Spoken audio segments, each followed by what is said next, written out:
I should turn on the heater. So that's what I've did. Still no mattress. So, I'm gonna edit this to make it look like we did this before the opening. Do you want to talk about your magical girl? Yeah, give me a moment. Realized I'm just like, I'm wearing too many layers. I'm gonna put that sweater back on. So the Magical Girl convention, it was really nice. It was held um it's called Charlie's Collectible Show in Stone Mountain, Georgia. They do mini conventions. You pretty much go there, and any average day when they're open, you go there, and it's kind of like a flea market artist alley with just video games, nerd stuff, all that. So we went to the Magical Girl convention. The voice actors for Katie Griffin, who voice acted Sailor Mars in the original Sailor Moon dub, English dub specifically, and Linda Ballantyne, who I believe was the third Sailor Moon voice actress for the English dub. She is also the one in all of the Sailor Moon movies. She's the one you'll hear. Both of them were they did a panel and a meet and greet. I got to see them, say hello. I gave them a piece of artwork. I'll send it to you. I drew you've seen it. I've drawn the Sailor Scouts as Sonic characters. I printed out Sailor Mars and Sailor Moon together on a postcard, one for each of them. And I gave that to them as a gift, and it was really nice. I took my niece. She's actually online. She's been doing her first couple of animations, but she's small. She's still baby. Like, she's barely old enough to be on the internet. I took her with me. She had $20 to spend on merch. The first thing she bought was a Bill Cipher keychain. She loves Bill Cipher. She is obsessed with that thing. She's obsessed with her little triangle. Okay. She bought, Am I thinking about you or someone else when I heard that there was someone who like had a crush on Triangle Bill Cipher? My niece. My niece has a crush on Triangle Bill Cipher so bad that her friends introduce her as, "Hi, this is so-and-so. She loves Bill Cipher. He's in love with a triangle." It's my niece. It could be someone else as well, in which case, depending on their age, I would love to introduce them to my niece, because she loves him. She got Bill Cipher, like, little keychain charm, and then she bought a pair of earrings for her friend. I don't know if this friend is a romantic interest. She was in a polycool at some point previously, but then I also heard that the polycool broke up. So, young teenage emotional weird stuff. I'm just the auntie that's just like, I'm just here, just tell me when you need birth control and pads and things, please. It's hard for me to keep up. I try. And that's all I can give you. I wonder if I would enjoy conventions now as an adult. Like, okay, as a kid, I was able to save money for allowance. Now I make money at a job. I have more money to spend. But also, like, conventions are loud and there are a lot of people. Yeah, they're loud and they're very crowded. That's why I've only been to Japan Fest so far, and Japan Fest is kind of like spread out. This is a smaller area, that's why I took my niece to it, because it is a smaller building. It's not very big, but it can be crowded. My niece, by the end of the day, she was like, "My feet are broken." I'm just like, "Your feet aren't broken, they just hurt from standing all day. Congratulations, you've done con work." That's why I do one day of a con, I don't do all three. I did buy some Sonic stickers from, there was a couple of Sonic artists. We also found an Iruma artist. I took down their link tree. So in my Discord, where I don't think I have you in my personal Discord with like my real life friends, but like I have like a channel for like commissions and stuff. And so whenever I just find cool artists, I put their stuff in the link tree. Yeah. So like I've got like a commission info and like link trees. You got Sonic stickers, and I wanted to say Sonic's my favorite magical girl. Yeah, I can take a photo of them real quick right now because I have not taken them out. Speaking of showing my lighting is garbage. We're talking about Minky Momo today. I have to take my headphones off because it's on another desk and my headphones are plugged, but I have a Minky Momo. Ooh, nice. Yeah, I should have brought my single headphones. Okay, this is the business card for the artist who made the Sonic stickers. There were some artists Like there was Irma-kun stickers. Oh, you sent it somewhere? I'm gonna send it to you in our personal chat because we don't have a designated one for photos. And everything's like tinted because of my light.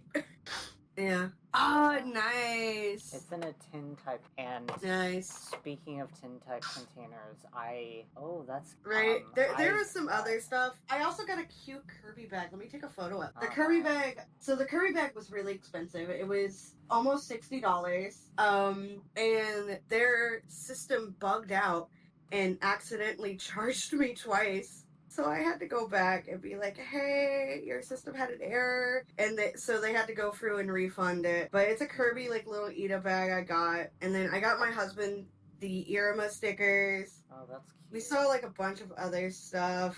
Like, there was a lady who made custom nails. We saw the Sailor Moon car. I'm just gonna send you photos. Because towards the end of the day, a friend was like, hey, send me lots of pictures. Yeah, there were some people that sold... it's the moon cycle. Oh my god. Yeah, the moon cycle. And then we found a Power Ranger fishing bubble. I would love to get the moon cycle on my hand, but like it's so rare and expensive. It actually wasn't that expensive there. They were selling it for like $60. They did have like some of the really old school Sailor Moon toys. I guess that's not super expensive for something that's kind of rare, but like that's expensive, right? And that's going to cost me a lot of money if I buy it. Yeah, especially considering like bills and stuff. But yeah, it was nice going there. They also had a voice acting panel. Walmart. Yes, tell me about Walmart. I saw like these tin containers, and it was like tin container with lollipops, and I was thinking like I should send this to someone asking if they want lollipops so I can get it and then use the tin container as a like another pencil box thing, because I have a bunch of colored pencils and I have them in a pencil box, but I'm not sure if I should keep them there because it's a cloth pencil box. Yeah, I had a cloth pencil box that I specifically kept colored pencils in. Like, I had one for colored pencils, I had one for regular pencils. I sorted my stuff. Nice. Like a little sociopath. I also sent you the, because I had two left over. Yeah, those were the postcards I gave them. I had two left over. So if anyone ever runs into me at a convention, just go, hey, do you have any of your postcards with you? I will happily give you a postcard. Let's be friends. Because I'm just like, I have these postcards. I don't know how to figure out shipping to like sell them on the internet. So I'm just like, here, free thing. Take. Nice. But yeah, they had a voice acting panel, and we got to read scripts from Sailor Moon. It was the Dream Eater episode, I believe. And what script was it? Was it the Deke script? It was the Deke script. Oh, yeah. Speaking of Deke and stuff, I kind of wonder sometimes, like, it would be cool, like, at a convention asking a actor of a dub to, like, voice the character, but say something that they would have if they were doing a dub that was based more on the Japanese version. Like, Terry Hawks was playing Usagi, and she said... Yeah, the thing is, they might not even know that version, because they might not have seen the original Japanese version. Because when they were first dubbing it was the very beginning of dubbing, legit, they would have the scene that would play, and then the lines would come across like a little teletype. And they would be handwritten a lot of the time. Yeah, I've heard of that before. But I think like some of them might be aware of it now, just because of the internet and stuff. But like, a lot of them also. Well, they're also really busy. Yeah, like they're also like really busy doing this and that. Like I know about it because I'm like a huge fan of it. But if like I was a voice actor, you're doing so many things. It's so hard to keep up with everything. I know. With the voice acting panel, because my husband was really interested in it. My husband and I participated. My niece, too shy. She's not there yet. And I got to be Tuxedo Mask. And I was supposed to come in galloping on a horse. So I legit physically acted that out. Because I'm just like, if I'm going to be doing this, I'm going full. I'm going to go all the way. Nova has joined my room. Oh, there was a Sailor Moon... Okay, there's a Sailor Moon podcast called Sailor Moon Fan Club, and one of the episodes, she has the guest. The guest is the original English voice for Sailor Moon in the first voice in the Deke dub, because she gets voiced by different. And it Yeah, was really she had nice. 3 different voice actors, if I recall correctly. Yeah, and she made a statement like something about. I think she made a statement something about supporting gay people and like the censorship was bad. Yeah. Which is nice. Hi, I'm Stapler. My pronouns are she, her, hers, and this is the Rainbow Rant, where we talk about TV shows, mostly cartoons. Hi, I'm Chrissy Duffy. My pronouns are she, her. So this is a Christmas episode, the first Rainbow Christmas, and we're talking about Minky Momo. Yes, Minky Momo, episode 41. Please, Santa Claus. It aired on December 23rd, 1982, and there was probably someone who wrote it, but I don't know who. So Minky Momo, this is a show by Asahi Productions. It aired on TV Tokyo, directed by Kuniiku Yuyama, who I'm pretty sure this is a Pokemon guy. I know someone who worked on Minky Momo. Okay, yeah.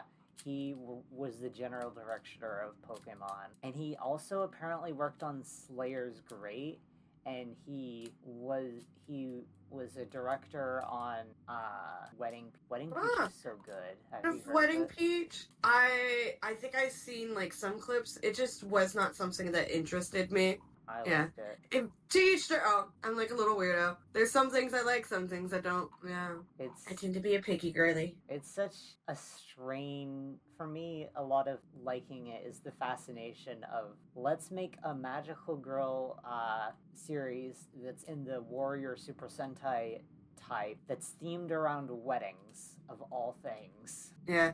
I think what it is I'm not a big fan of bride things. That might be my issue. I don't like or dislike bride thing that much. I mean, I think it's kind of weird to have like children bride. So like in that sense, I think that Wedding Peach is kind of weird for that.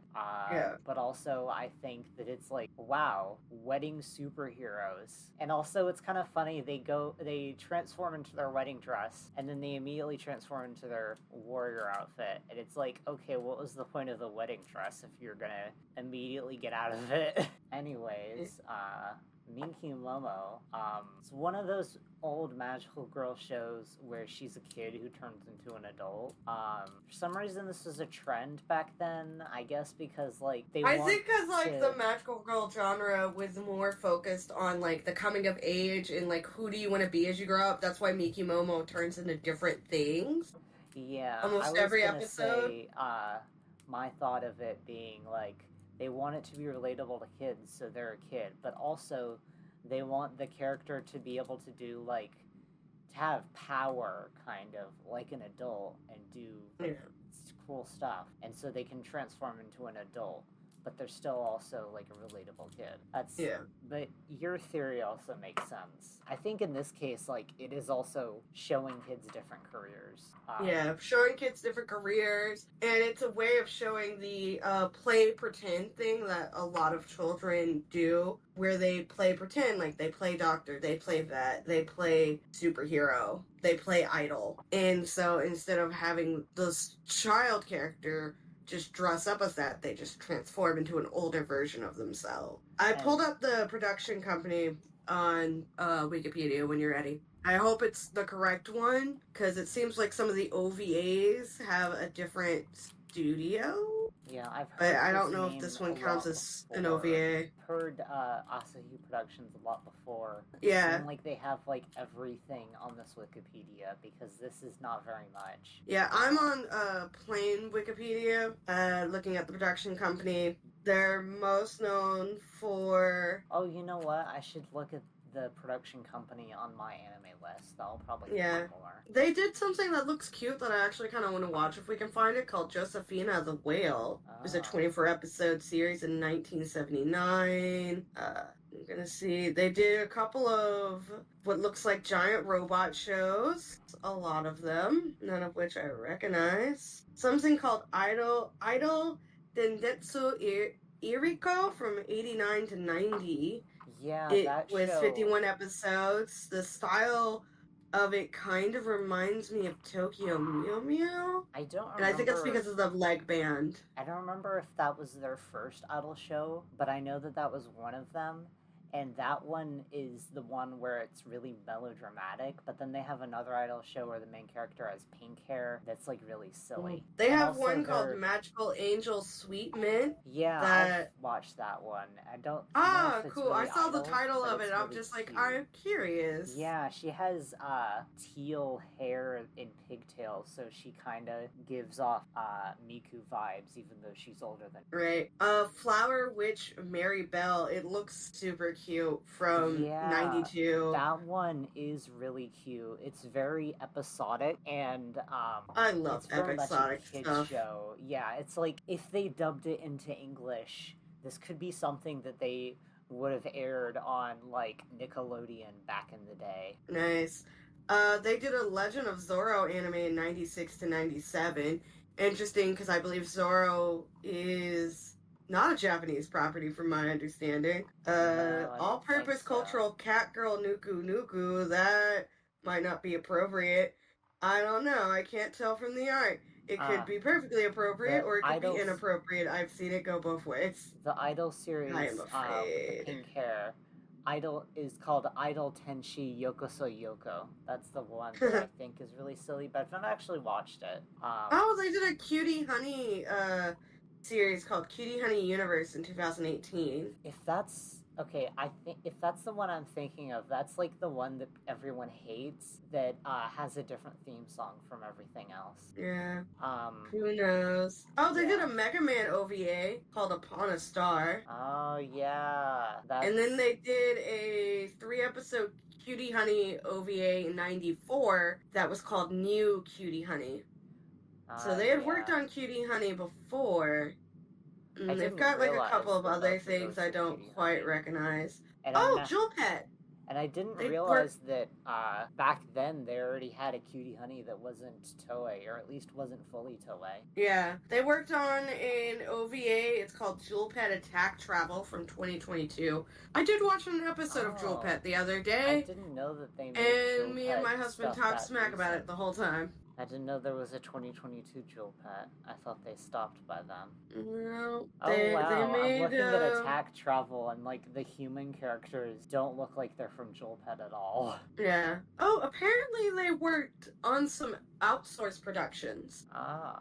So they worked on Mask, M-A-S-K. It's a 1985 animated television series produced by Deke and ICC TV Productions. They worked on various first and second season episodes. Some of the Mega Man animated series they worked on, and I don't recognize anything else in this list that would be of any interest. So they worked on two Cutie Honey things and 2 Mega Man things. Yep. One they made completely. The other one they were an outsourced for the American TV show. So I found that interesting. Excuse me as I look outside once again looking for a mattress that is not there. Keep hoping. Okay, I think that's enough for the studio. Yeah. I don't think we need to talk that. I don't know if we need to look at the page for TV Tokyo, but I just want to bring up that's like I'm pretty sure TV Tokyo aired Powerpuff Girls and SpongeBob. TV Tokyo seems to be one of the most popular television networks, right? That's what it seems like, but I heard someone say that it was one of the least popular, which is hard to believe when like they had so many big things on it. Right? They had Pokemon starting in 2023, which was last year. They had Beyblade. Those are the current ones. But I'm just like, they had Pokemon. Yeah, so I don't know. They have that Josephine the Whale again. I mean, they have so many things. Like, I wouldn't be surprised if they had Sailor Moon. Fashion Control F. Okay, apparently not Sailor Moon. They had that Full Moon anime that makes people cry. Full Moon O Saga Shite. Well, Sagashita, yeah. Yeah. That's the one where it's about an ill girl, right? And she's... Yeah, the girl with throat cancer. Yeah, I want to watch that one day, but, like, there's just so much stuff to watch Right. So I might. I I don't know. I read some of the manga. It was at one of my high schools or middle school libraries, and I remember reading it there. Yeah, so that's the how I know of it, but that's because I prefer to read over watching something. So Minky Momo eventually got a sequel in the 90s called Hold On to Your Dreams. And then there was a manga titled Miracle Dream Minky Momo. And I think there was planned to be... Oh wait, okay, hold on. Hold On to Your Dreams, that was from 1992. And then the manga was from 2004. And I think at some point there was going to be like a third Minky Momo show that was going to be also in the 2000s, but that never happened. And also, and wasn't Minky Momo, didn't they, there was something that was happening with the production company, they weren't getting paid, and so they ended it by killing off the main character. Well, they didn't that actually was my end first the show. So, yeah, in the they middle brought of it the back. series, they killed off Minky Momo because something toy companies weren't paying them. And then she gets reborn and she has a different design and they're clearly trying to sell new toys. So it's like, you're mad at them because they're not paying you. And then in the next episode, you bring her back to life to sell new toys. I think that's kind of funny. I was told it was something happening with like the production company, not with the toy companies. Well, I think it... Oh, okay. I thought that it was the toy company wasn't paying the production company, but they still had to make more episodes because there was a contract for a specific amount of episodes to be made. No, when I was first introduced to it, it was through a video episode talking about how the production company wasn't paying their animators properly and some stuff like that. It had nothing to do with the toy company.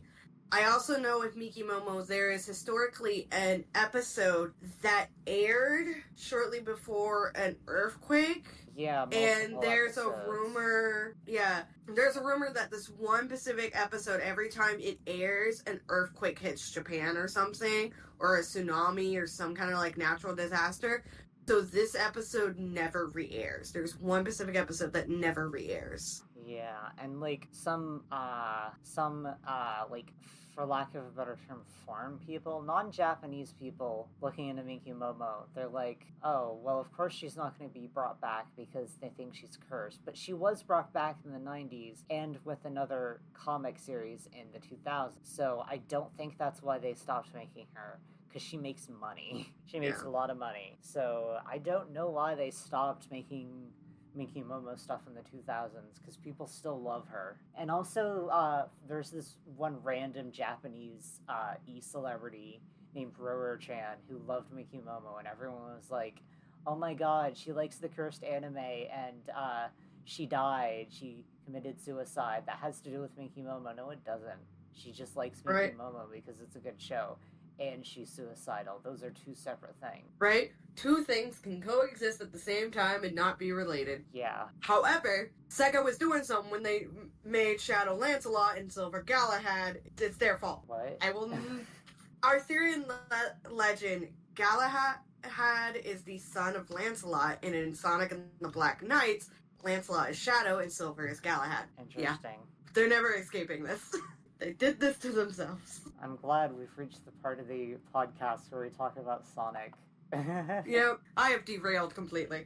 I say that, back but to I Minky feel like Momo. usually it's on the Sonic podcast I talk about Prettier. I don't know if we really mentioned Sonic that much on Rainbow Rant, but we also don't do Rainbow Rant as much as Sonic Second. Right. Okay, back to Minky Momo. I don't think there's that much else to say about like the series itself. It's one of my favorite shows. I love that it fits within the magical girl, them turning into different types of professions. The only other series I can think of right now that does that specifically, turning into different professions. Well, I say that, now I'm thinking multiple. There's Cutie Honey, Flower and Heart. Flower and Heart. Sammy is her name. Sammy. She has blue hair. Pretty Sammy? I've not watched that one, so I wouldn't know, but... I saw a poster with her and Minky Momo on it. Pretty Sammy is like Miki Momo, but idol, Oh, from my well, understanding. okay, well then if she only turns into an idol, that's not what I'm talking about. I'm talking about when they turn into multiple different career thing, like, in Yeah. different episodes. But if she's just an idol magical girl, which is also Yeah, cool. I think she's just an idol. Yeah, and then like then there's Princess Peach Showtime, which is a video game Right. that kind of does this trope, which I really love it. Which was awesome. Yes, it's like finally a magical girl video game that's really good and isn't based on an existing property. Great. So this is a Christmas episode of Minky Momo, of course. That's why we're doing it for the Christmas episode of Rainbow Rant. It's pretty neat. Let's play the theme song. Yes. Oh, unmute.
My alarm for the podcast. My old schedule. Dude, I also like, because I've joined a group that's making a video game as their art designer. Their meetings are at like 9 o'clock, and I wish they were. I struggle to stay awake. If I'm not doing something by 8, chances are I'm asleep by 9. So about Minky Momo, the first scene is like, we're very much seeing this as a Christmas episode because we see a Christmas tree. Right? It opens up with the shot panning up the Christmas tree with the ornaments and the tinsel. And I sent you photos of my cat because he came in and he was making biscuits, and now he's curled up grooming himself on a pillow.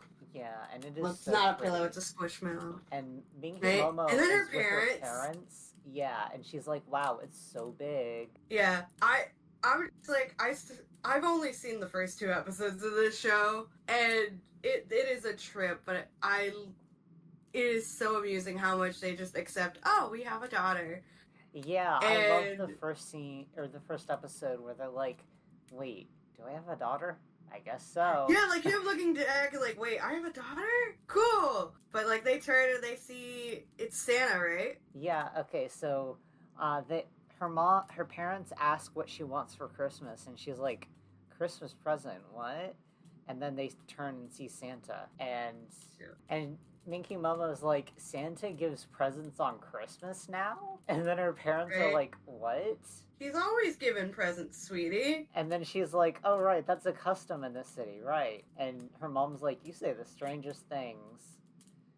Right? They just completely gloss over it. I couldn't ask my papa for a present. I'll ask Santa himself. And I think that's super sweet.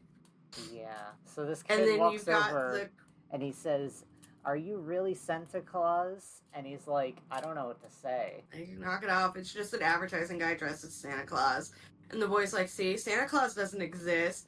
And like they go back and forth. Like one boy's like, "I've met Santa Claus before. He totally exists."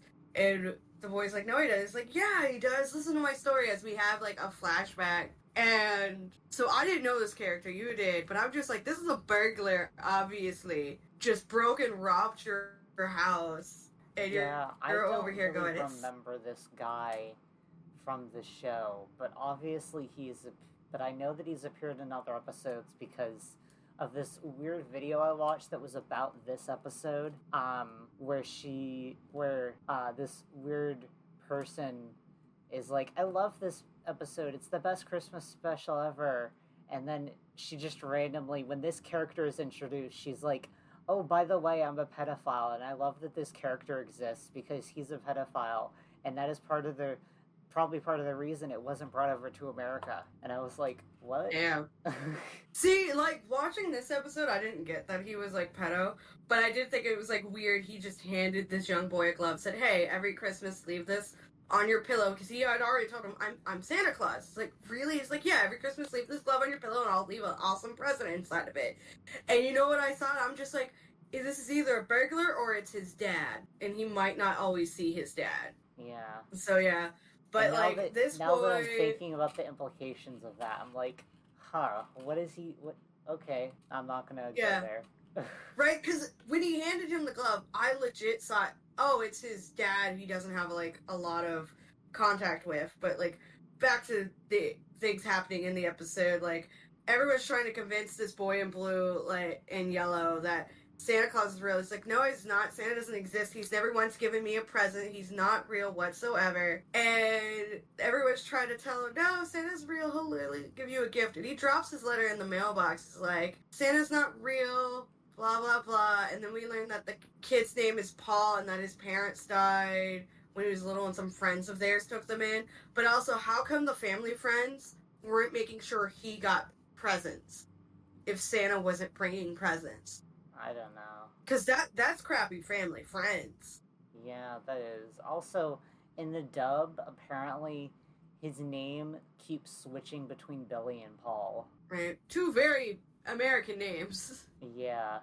Don't see the need to change it in any way unless they already had a Paul.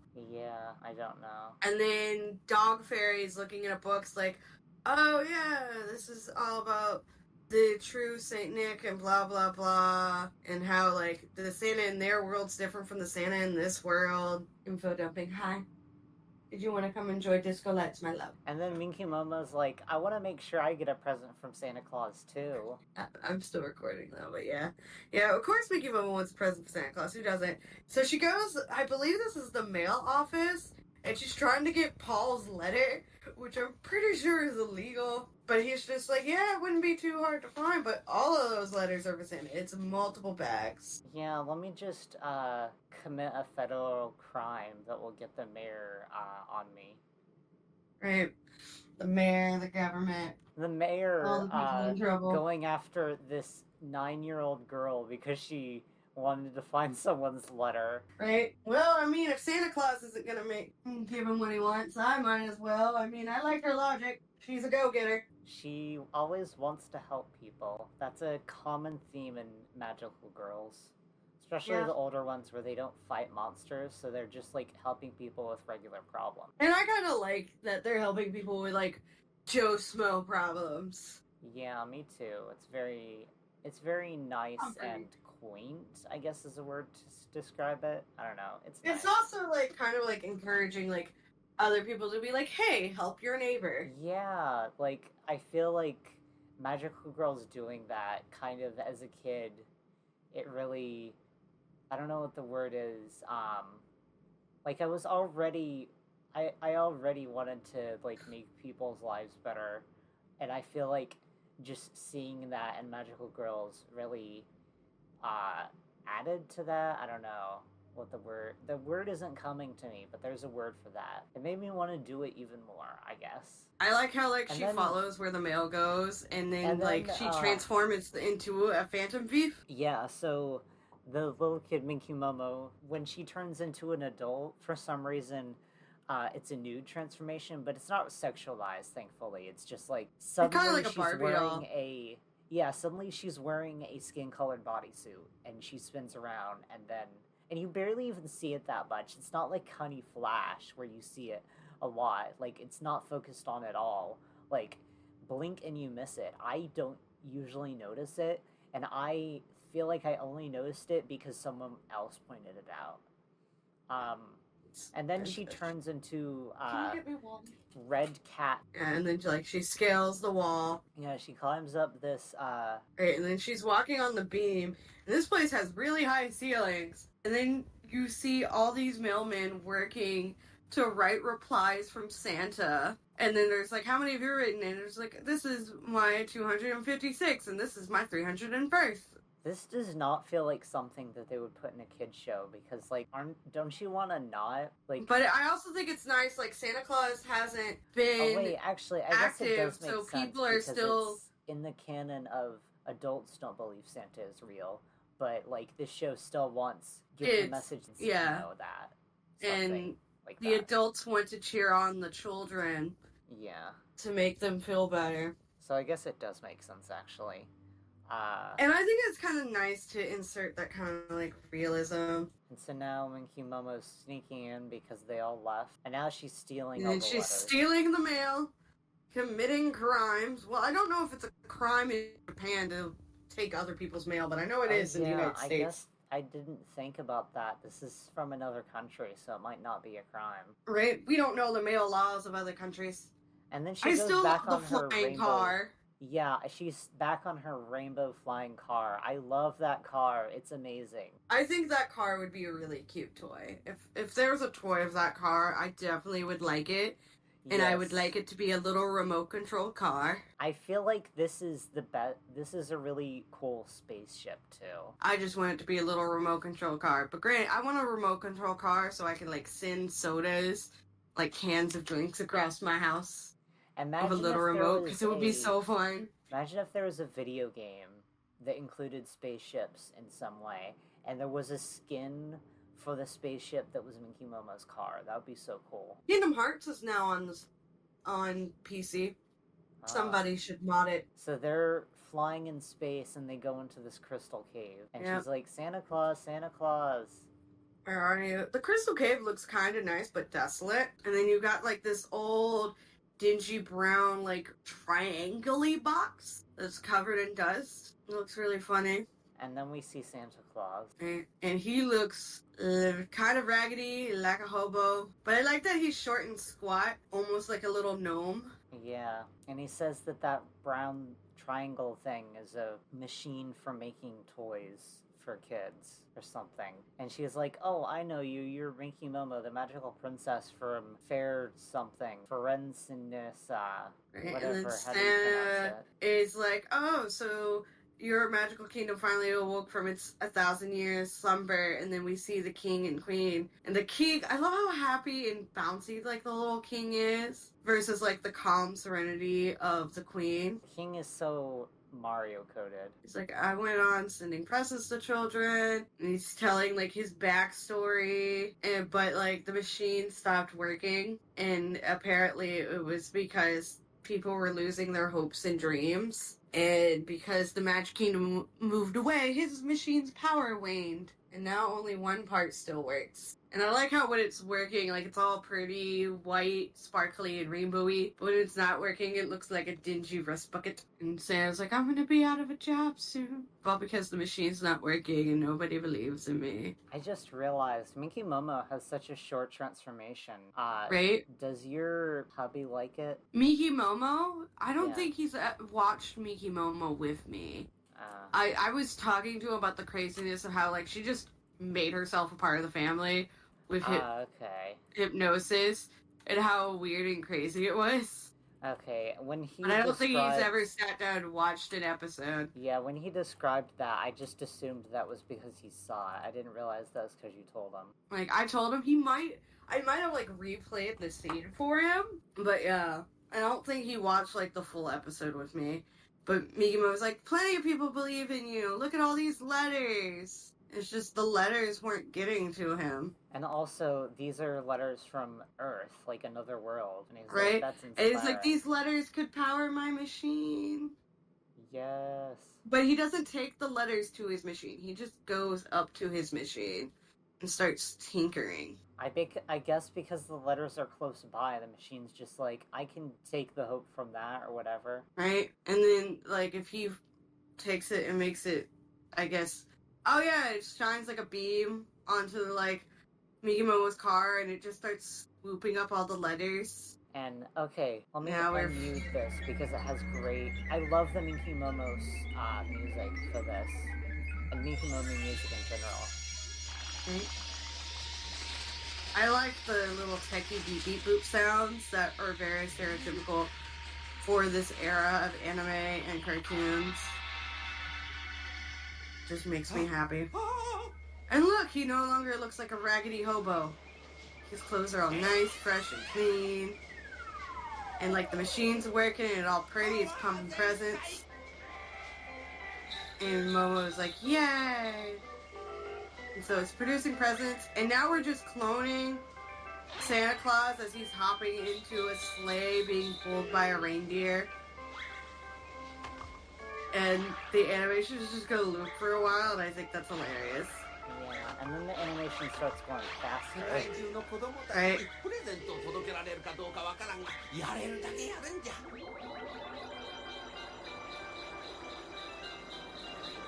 Okay, I was thinking of a different song that was playing there, but this is also a good song. Right? And then the actual Santa Claus hops off into the last one.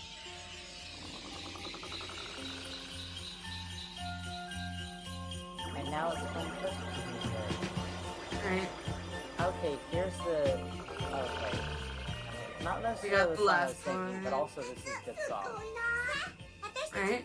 That was the song I was thinking of that was like dun dun dun dun dun dun, and I thought that it would play in that scene, but I guess not. And now it's Christmas Eve, and she's like, we should help out, and she transforms again into her Phantom Thief look to. And her fairies say, hey, why don't you turn into Santa Claus? And she's like, that's not much of a girl's costume, and it shows like briefly her as Santa Claus, and I'm just like, yeah, that would be cute. Why not? Sexism. Yeah, but like I love the line afterwards where she says burglars and Santa Claus both sneak into homes, and like the other boy is awake getting a gift from the Santa thief, and he's like, hey, I've been staying up for you, thank you for your gift, but I don't want it. Can you give it to this boy named Paul? He's never gotten a gift from Santa before. And I think that is the sweetest thing ever, and I feel tears in my eyes because of the emotions of it. Because here we have a young boy, any child, not many children have that kind of like empathy to be like, I would rather give my gift to somebody else who's never received one before, because I've received before. That's not something a lot of people, much less children, have, because children are really young, and when you're young, you're very self-centered and selfish. You don't quite learn that empathy yet. You have the id. So it's nice to see it. And then, like, they all go to Paul's house, and so it's Minky, Momo, the Phantom Thief, the advertisement Santa, and I think this one's her dad. Is that Minky Momo's dad dressed as Santa? Oh yeah, I guess that is. I didn't recognize him. And then you've got the mailman Santa. So we've got like you got 4 Santas and Minky Momo out here, all delivering presents to Paul, which I think is precious. And then like you've got like a zoom in of all their faces. They're going, huh, huh, huh. And then the real Santa Claus is like, hey, I've already delivered that boy's presents. There's other kids who haven't gotten presents yet. Y'all go elsewhere.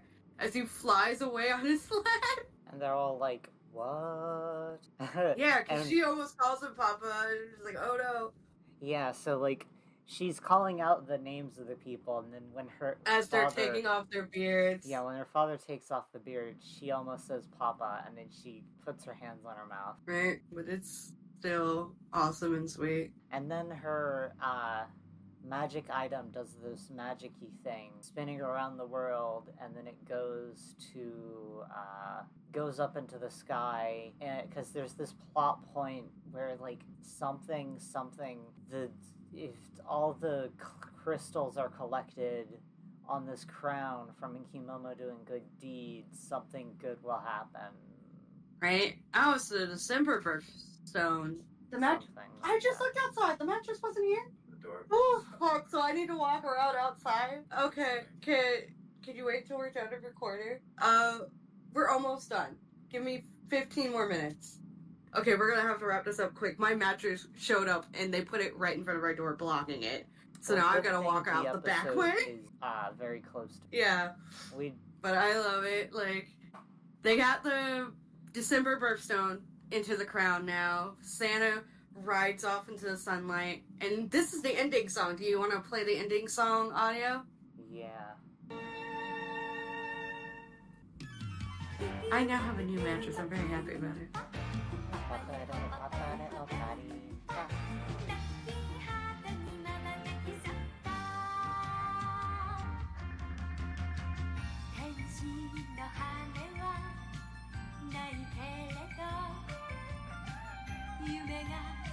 I like that you have like Minky Momo on one side and one of her adult forms on the other.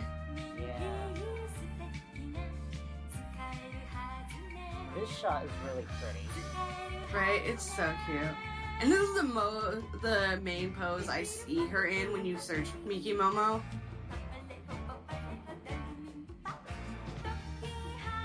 Oh, she wears a wedding dress. I think that's also like something why is the little girl wearing a wedding dress? It bothers me. Yeah, but she's wearing it as an adult. Yeah. My husband also fusses about it, so every time like Pretty Cure has like a dress that looks like a wedding dress, he's like, I immediately hate this outfit. Why is it so wedding dress like?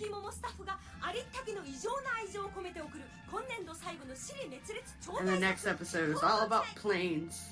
Yeah, and it's one of the episodes that has really good animation. Yeah. So, that was a good episode. Yes. I'd rate it, I think it's a really great episode. It made me cry. I would put it in story-wise. Yeah, it's like B or A for me because I'm just like you got me to cry and tear up. It don't take much, but I'm like you got my emotional streaks like that.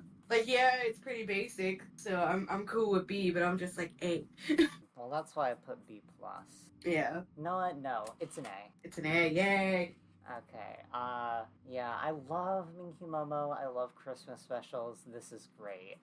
What are some of your favorite Christmas episodes, just in general? Most of the time, like, when it comes to Christmas stuff, I don't really watch the Christmas episodes, I tend to, watch, movies? They're the stop-motion movies. Oh, yeah, I think those. it's by Rankin and Bass. So Santa Claus is Coming to Town, The Year Without Santa, because it's got the Heat Miser and Snow Miser, and they're my favorites, and I have problems. But yeah, Christmas special-wise, the one where Santa Claus was actually aliens, Star Twinkle, is very prominent in my brain. I love that one, and I'm planning on rewatching it was so good. it. It was really nice. I'm trying to think of other Christmas specials that I watch. The Hey Arnold one, where they try to find the tenant's daughter that he had to give to an American soldier to get her out of Vietnam. And yeah, there's not really a whole lot. And there's also a lot of times during Christmas, I like playing Sonic Advance, the snow stage. I love that stage. There's this two-parter in Creamy Mommy where something happens, her identity is found out, and it's also on Christmas. Oh, curses. That's gonna be awkward. It's I remember really there's good, like a episode. It's like, and also it's one of the episodes. There's another where she Christmas gets a new, episode I thought of. Magic item. I just thought of another Christmas episode. It is in Danny Phantom where he gets cursed by the writer ghost to only speak in rhyme. Huh, interesting. That one's funny. I don't think I've seen that one before. I'm pretty sure I have it on my hard drive. Ah. Yeah. Now I'm just wanting My to sister watch was a big Christmas Danny Phantom specials. fan. I wonder if Cutie Honey ever had a Christmas special. Who knows? I know Sonic never did. No, we had one Yes, for it Sonic did. Adventures, the Adventures. Yeah, I hardly ever saw that Sonic one Christmas because Jam. it hardly ever aired on TV. So I have it on my hard drive. I just hardly ever watch it. So I can't remember if it's good or not. But we should definitely watch it for Sonic Second. Yeah, we could. Maybe next week after I move this mattress. I'm Because it thinking for finally Sonic arrived. Second. I was thinking Yeah. for Sonic Second we could watch this fan-made Christmas with Sonic thing because it has Sonic. Oh and the yeah, he Background has like characters. 5 of them, I believe. Yeah, so we're not gonna do the whole series necessarily, or maybe we will, but like only one episode a year. Yeah, 1 episode a year. Because I've never actually sat down and watched them all completely. I've never. I've watched any started of them. I just know about them. Yeah, I've started a couple of them to put them in my watch history to watch later, and have yet to actually finish any of them. And I feel bad about it. All right. Well, everyone have a colorful time. I don't know if we're ending the podcast yet because we didn't do an outro. But I Let have me a look at mattress to my move. thing. My Yeah. cat is Until next massive. time, keep on being colorful. Colorful.